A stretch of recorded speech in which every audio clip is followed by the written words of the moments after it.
हम गीता मलिक अहाँ सबके प्रणाम करै छी। हम एकटा अहाँ सबके नचारी गीत सुनाबै छी, आशा करै छी नीक लागत। तखन आओ नचारी गीत सुनू। छने में गंगा छने में जमुना छने में नीर बहैया, सदा शिव बड़े दुख होइया, सदा शिव बड़े दुख होइया।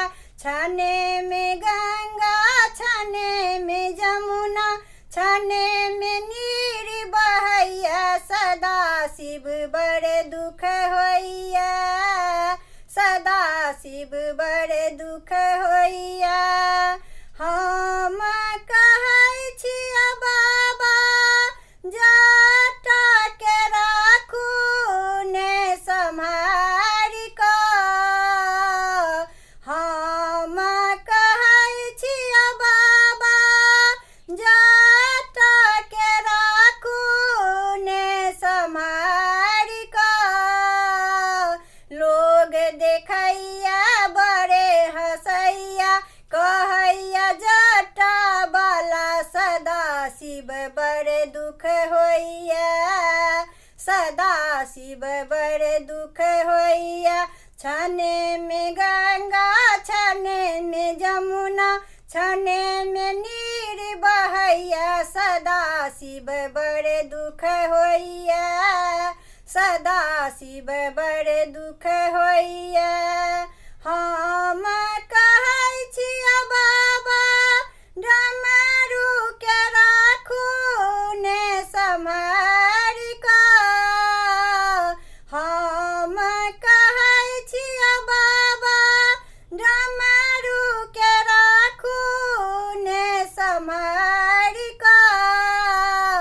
लोग देखैया बड़े हँसैया, कहैया डमरू वाला सदा शिव बड़े दुख होइया, सदा शिव बड़े दुख होइया।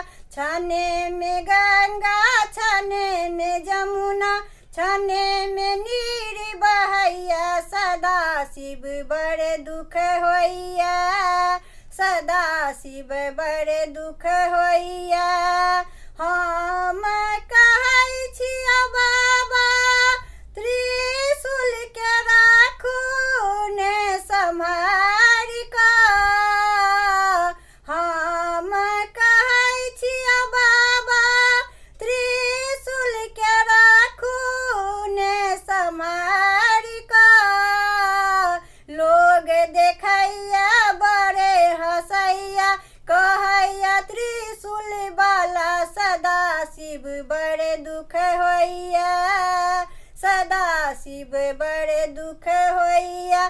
छने में गंगा छने में जमुना छने में नीर बहैया, सदा शिव बड़े दुख होइया, सदा शिव बड़े दुख होइया।